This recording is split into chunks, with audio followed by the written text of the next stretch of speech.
Okay. Okay.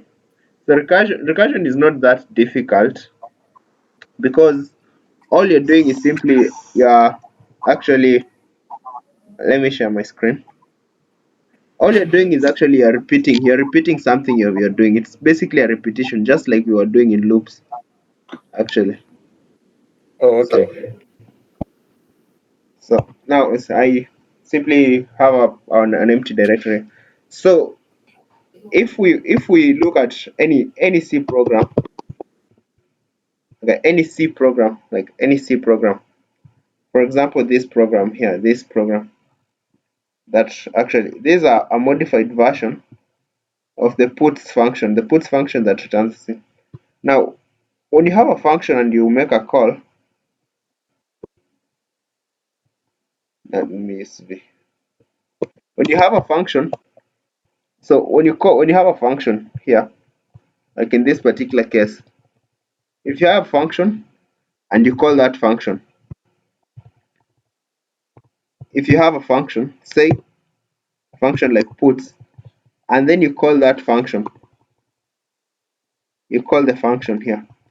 So what usually happens is that when you call a function from another function, say from main, when you call this puts, it stops execution from main, right? And then it goes to that function, in this case puts. Okay, this one is defined in the string header file, so let's take a look at this one. So when you call this function, it goes to that function, and then it begins executing that function until it reaches a return and stops executing that function. And up to there, we are fine, right? Yes. So that's just something to understand. So and then when it finishes, it comes back to where it was called, and then it continues from there. Now C executes functions. C is sequential. It executes functions sequentially. So each time you're executing a function, it will be executed sequentially. So therefore, for all the functions that you have, all the functions that you are executing, when it stops executing and it calls another function, it will begin from that point and it will continue executing. So that's an important point to note. Now, another thing to realize is that whenever a function is called, like for example, in this case, the puts function, in this case here, sorry, in this case, the puts function, when it is called, it creates these variables here are created during the execution of this puts function. It creates these functions and then it goes on like that. It creates these variables. I mean, it creates the variables. So each variable you have is created. Now that we understand up to there, let's now look at what recursion is. Now, at its core, recursion is simply a function that calls itself. Now, for example, okay, so for example, a recursion. So we're saying recursion is simply a function that calls itself. Recursion is a function calling itself. I think we all know this. Recursion is simply a function that calls itself. Now, typically you do this when you want to do when you have to do something repeatedly. Like the most common example is the factorial and the Fibonacci sequence. But so let's start from a factorial. A factorial. A factorial of a number is simply you are simply multiplying. For example, the factorial of 5 is 5 times 4 times 3 times 2 times 1. Yeah, like that. And so that's that. The factorial of 4 times 3 times 2 times 1. So you're simply going back. So I think we can see a pattern forming. The factorial of 3 is 3 times 2 times 1. The factorial of 2 is 2 times 1. And the factorial of 1 is 1, which is 1 is by itself. So it's like that. So you can see a pattern in this particular case. You can see that the factorial of 5 is simply 5 times the factorial of all the numbers that come before it till you get to 1. Okay. In this case, the factorial of 4 is the same, actually, is the same. So in this case, you're doing the same thing. You're repeating what you're saying. You're repeating the same thing, and you're repeating the same function. So in this particular case, to understand recursion, let's look at this example. So you notice that if you had asked to find the factorial of 5, you can call the factorial of 4 and multiply it by 5. If you asked to find the factorial of 4, you can call the factorial of 3 and multiply it by 4. And as you go down, if you are asked to find the factorial of 60, you can call the factorial of 59 and multiply it by 60, and you'll have the factorial of 60. So that's that. Now let's see fact. Let's see. So let's try to implement this in code. Actually, so in code, let's try to implement this in code. So what? Okay. So let's try to implement this in code. So what we're doing? So stdio.h, obviously, and then so let's start with the factorial function. Get the factorial of a number.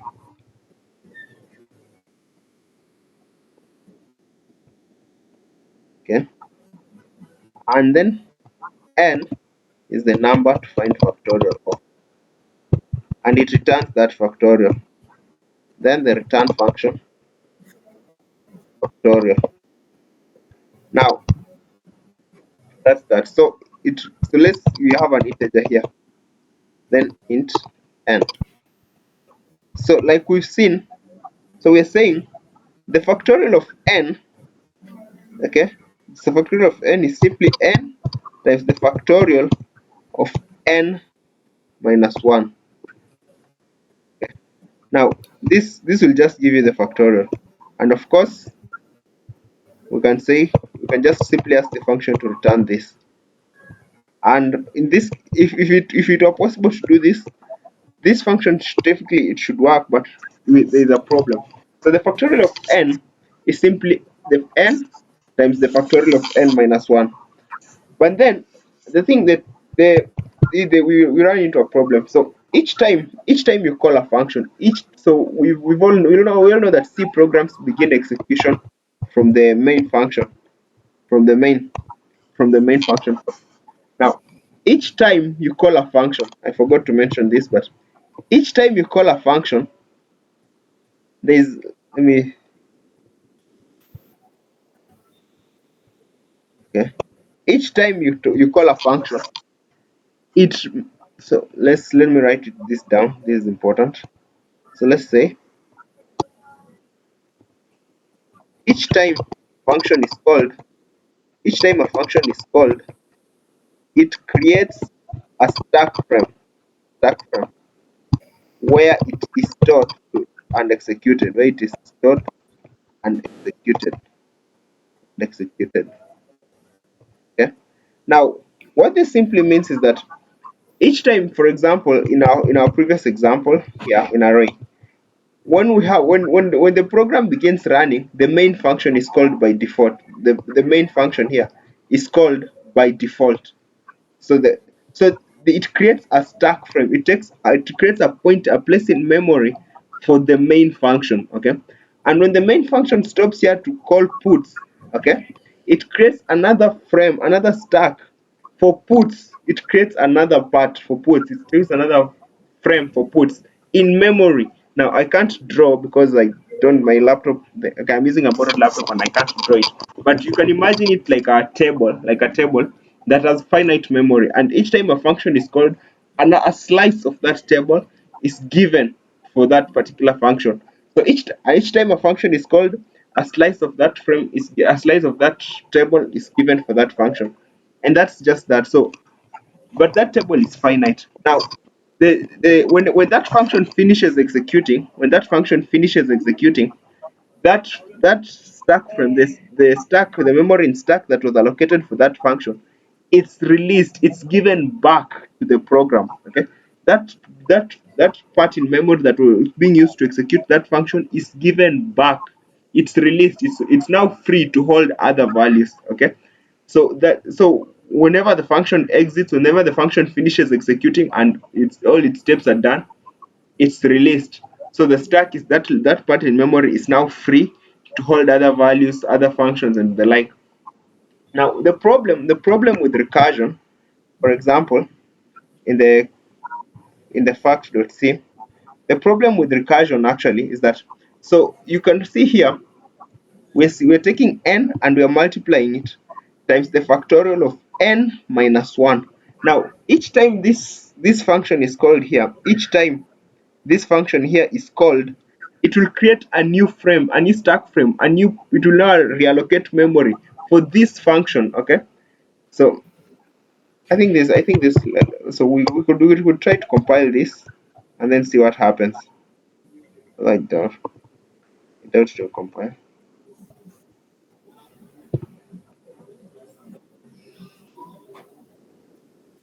See, it has already told me it has a warning error, infinite recursion detected, and this is actually a good thing, because if it didn't detect this for me in this particular instance, it would go on, it would create more stack frames, it would create stack frames until the memory would run out, and that would be a stack overflow error. And by that error is not that it would create a stack overflow error, and that error simply means you've run out of stack space to allocate for your program, and now the operating system kills your program and it stops executing the program. And that's a bad thing, because the function won't execute and the function won't give you the values you're looking for. Now, that's the disadvantage with recursion. It's simply that it uses a whole lot of memory. You realize with loops occur inside one function, and therefore they don't need more. They just use that space in the stack that is been allocated for the function in which they are declared. Okay? So up to there, they're together. Now, so to solve this, we need to define a point where the recursion stops, a point where everything ends. Now, for this particular case, for this particular case, in the case of the factorial, you notice that all the numbers that you have, the given factorial, it multiplies for all them except when the number is 0 or 1. For 0 factorial, we are told 0 factorial is 1, and that is a fact. We don't multiply from 0 and the negative numbers. And when the number is negative, we are told that that number has no factorial. So in that case, we won't be calculating a factorial. But then in this particular case here, 2 times 1, for all the numbers except for 0 and 1, the factorials is just given automatically as 1. Now, so in that case particular, that's the point where we need to stop our recursion and return those values. That's at that point, when you get to that point, we need to stop the recursion. So the way we do this is by specifying that if condition. Okay.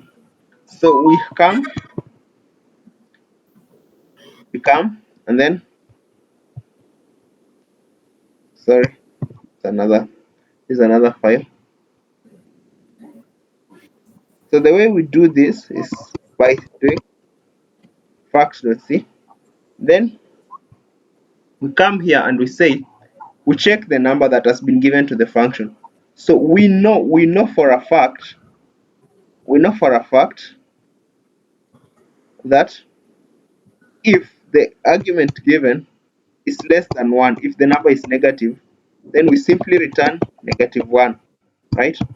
If the number is negative, you return -1 and you exit the function, you stop executing. Okay? Then we also know that the number is less than or equal to, if the number is 0, if it's equal to 0, okay? So keep in mind, guys, I'm going to show you that or the number n is equal to 1. If it's like this, then we return 1, right? So we know this for a fact, right? So at this particular point, the function would well, it won't compile because we lack a main function, but it still doesn't give us an error. So as you can see, at that point, we know that the function will return, and it will return the values that have been given. Now, so therefore, in that particular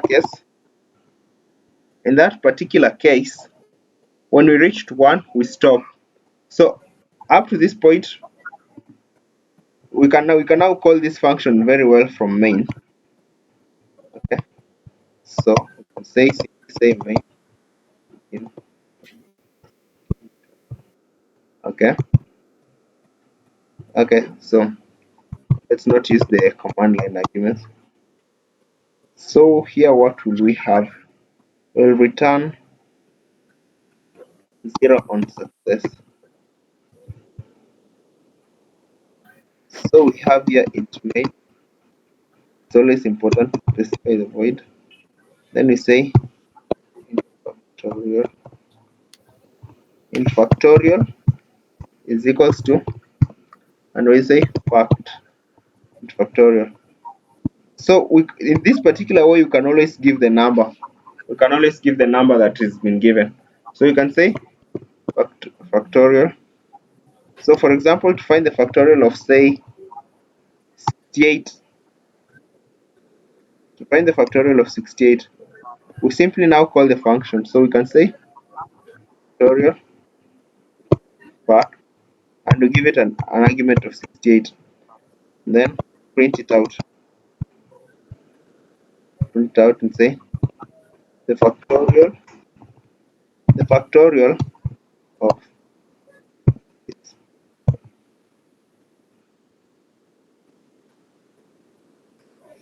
So in this particular case, let's just use 68 since I've not declared it in a variable. Then we say factorial. So now I want you to notice something. I want you to notice something. I want you to notice how long it would take.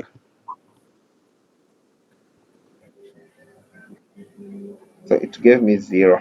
The factorial of now we both know that the factorial of 68 is not 0. Now let's see what's happening here. Let's see what is happening in this particular case. So let's use another number first before I explain what is happening in this particular case.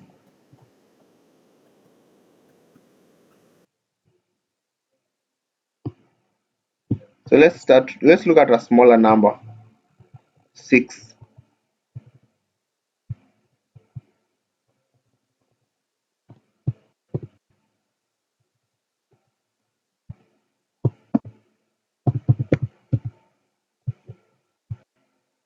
See, for 6 it has given me the correct answer of 720.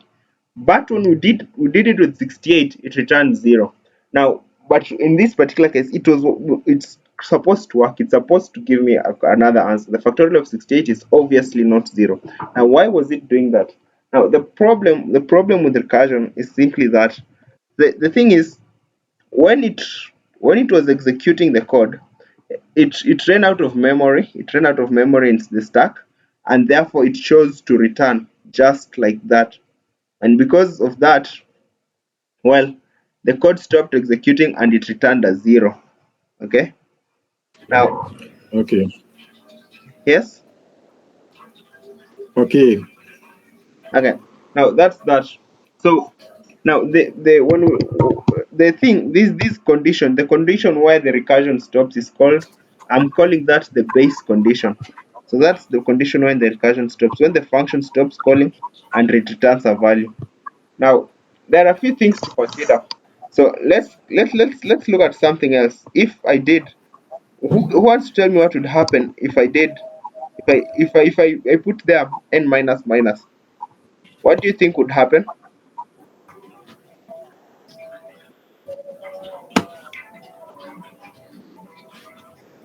Okay, what do you think would happen?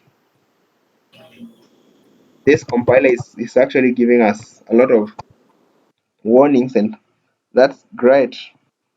But then the thing is, when you use n minus minus the way it is in this particular way here, as you can see, when you use n minus minus, the code won't, it, how do I say this, it won't work. It won't work the way you think it should work. But to see that clearly, let's look at the string length function that we did. str len. When you're getting this, no, not the string length. When we are printing a string, so it's simple. We're getting the standard input output header, and then we're getting puts. So it's supposed to print a string to str.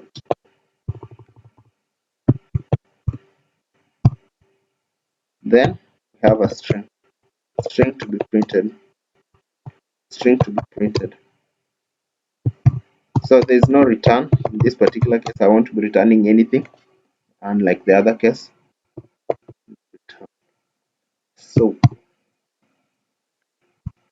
what am I supposed to void puts? And it takes a character pointer. Now, so we're saying if the value, if so is equal to null, we're supposed to simply we're supposed if the value is null, we're supposed to print a new line, then return. We char new line, then return, just like that. Then else, okay, else we simply print the string, we simply output that the value at that particular point, and then we call puts with str plus plus. Then so let's try to execute this so that you see what happens.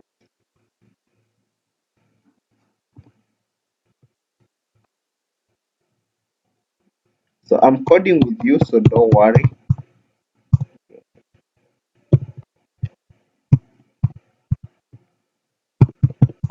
Don't worry. Okay.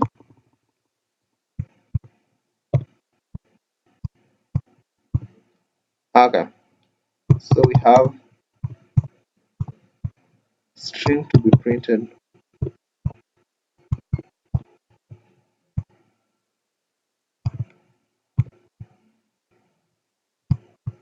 We're supposed to output it,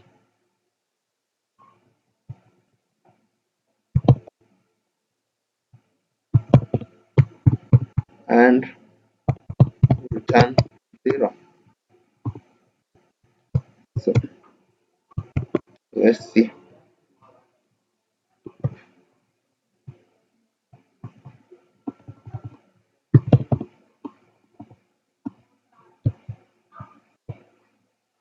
Okay.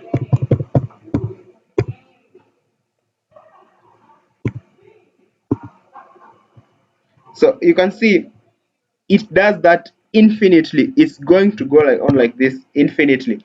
It's printing a lot of aces. It's doing that infinitely. Now this infinite recursion, it comes from a simple. The reason for this infinite recursion is simple actually. Sorry,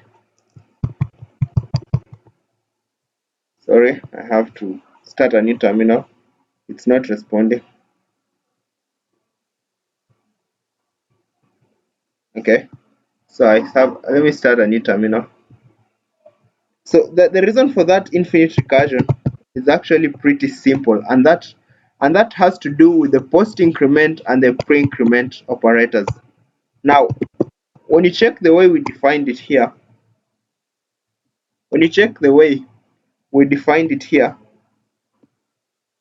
as you can see, I wrote it increment. So these are post increment operator. So what that meant is that it called the function first with the value of str, and then it incremented str.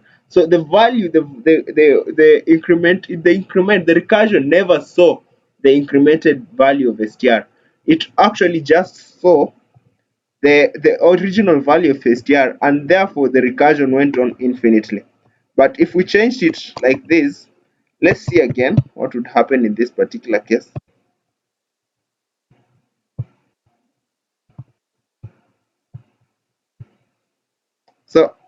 it worked fine. It would seem so. It would seem like it worked fine. But then let's go back and make a few changes.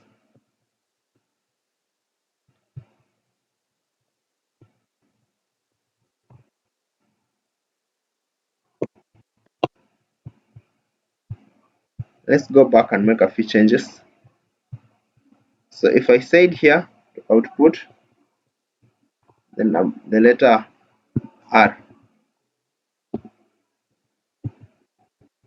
would it do that?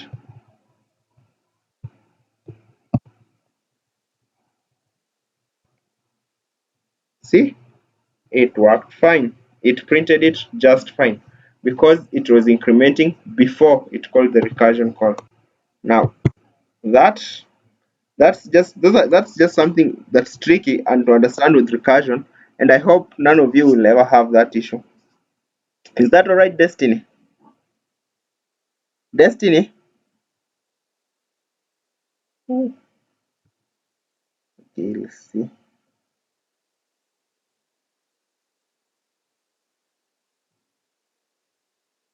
Okay,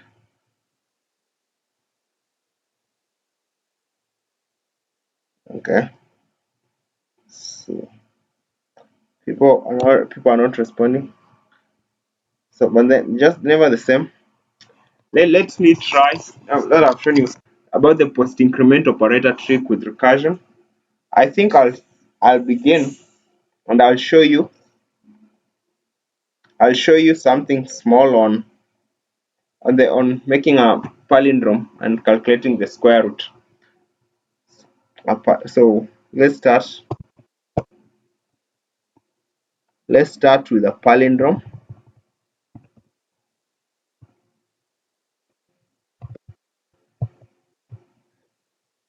Uh,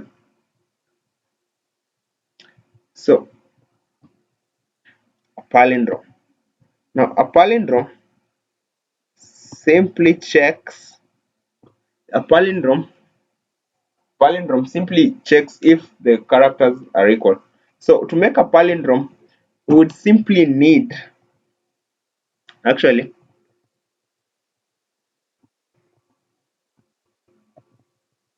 would simply need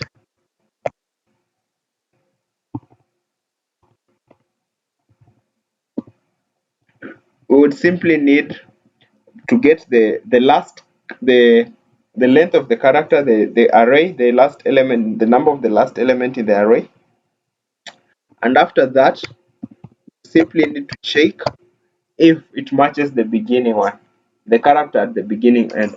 So we need this length of the string and the string itself. Now to do that, we would of course would be incrementing and decrementing the length of the string as we move on. So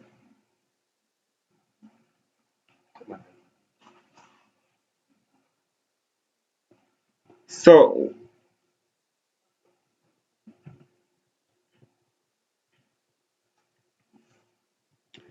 we know that an empty string is a palindrome. So if it's equal to null, so in this particular case, we'd simply take it and say if the string is empty, so an empty string would simply have null, the null terminating byte. So here, sorry. So in this particular case, we check for a palindrome, it's null, would simply return 1 since it's an empty string. Else, and now we'll have to define the beginning element. So int start, of course, and those are the only variables we need. So the end function, so I won't use I'll use the standard function for to get the length of the string, the standard library string.h. So let's say end, the last element, that would simply be the length of the string minus 1. Okay, so that's that. And the beginning, of course, would be the zeroth function because the length is the number 0. So we would simply have to call function. So if it's this, it would return 1 if it's a palindrome, palindrome, and 0 if it is not. Now, like I've just said, so the thing to realize in this particular case is that I don't want to call this function again and again, because anytime you start with recursion, anytime you start with recursion here, anytime you have a recursive call and you declared a variable inside that function, those variables would have to be recreated by the called function before the function is executed. So it simply return, we'll make another function, check palindrome, and we'll give it the string and start and the end, and would be done. So all we need to do is declare this check palindrome function. So we'll do that, check palindrome if string is a palindrome.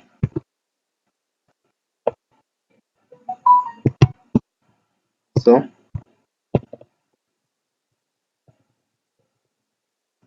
string to be checked,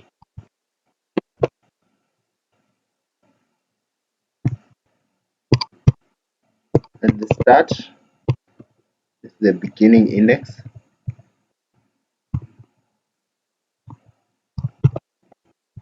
the beginning index,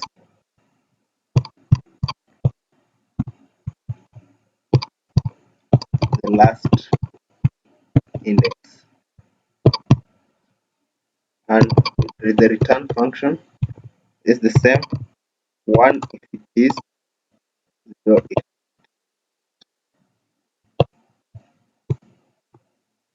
and therefore we simply come here and declare the function check palindrome, and we give it a character pointer and start value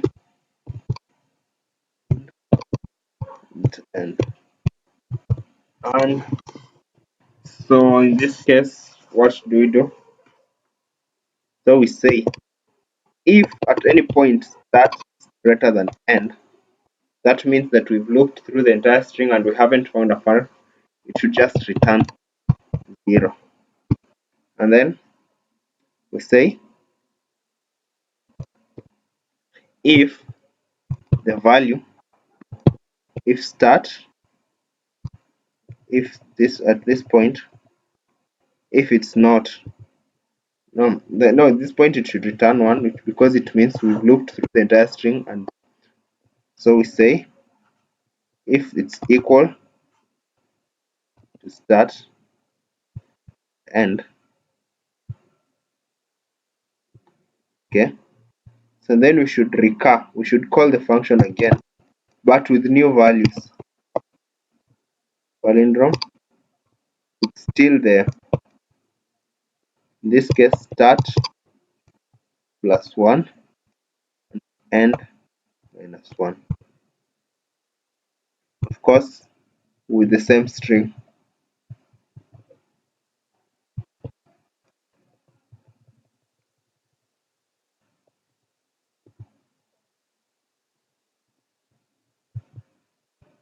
Okay. And how do we know that if it's not a function? If how do we know if the string is not a palindrome? Say say if if the values at start and end do not match. First, if they are not equal, str, and if they are not equal, then we know it is not, and we simply return 0. Okay, then Then how do we end this? Simply return, say 1 or 0, return 1. Okay, and we're done. Now we simply need to check for a few functions. So let's look at some words that are palindrome, like madam, the word madam, the word reska. Okay, so let's, the word madam is a palindrome. So we say if brackets, what was the name of our function? If palindrome, and it receives simply if palindrome,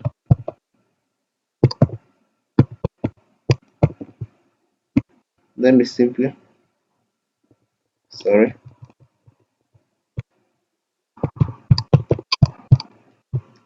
if this palindrome.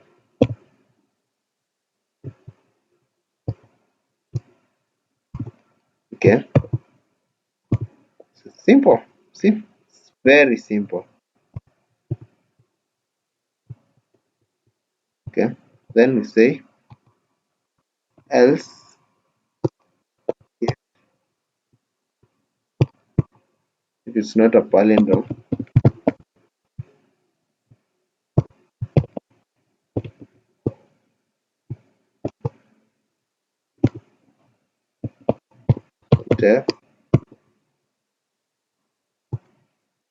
Say this not palindrome. Palindrome.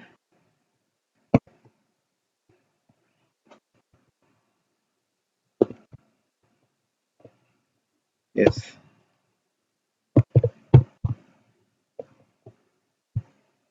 See, we told that is a palindrome. So let me remove the a dot out first.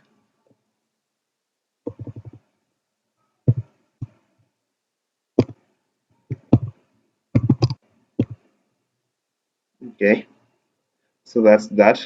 Now let me again also remove the adds.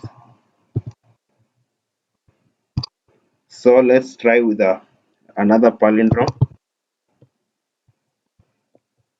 Let's say for example, race car.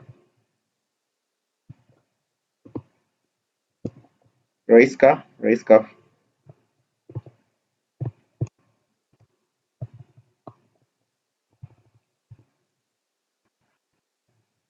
race car. Race car is a palindrome, and we both know that. We all know that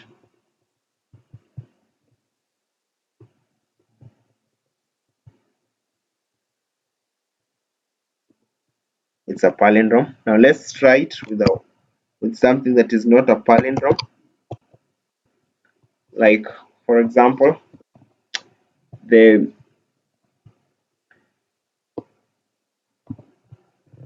what was it? Let's say, for example, in this particular case, we say race, and then we compile it and run it, and we're told, see, it works. Now, for those who are as you listening, the way the code works is simple. It simply checks. It simply moves through the array of the characters. Actually, for example, here it simply moves as it checks. It changes the arrays. This is the start. It checks the first letter and the last letter, and it moves like that. And if you get to the point where the start and the end they crisscross each other, and then at that point you know that the word is a palindrome. If at any point it returns 0, and an empty string is considered a palindrome, hence I moved it like this. Now the thing to remember is that when you declare a variable in a function, each time you call the function, it will be recreated. Now I can't think of a good example, but tomorrow in the meeting I hope I'll have one. So that is all I have for today, and I hope you guys have a nice time. I hope you guys have a very nice time working with recursion. So that is all. Thank you.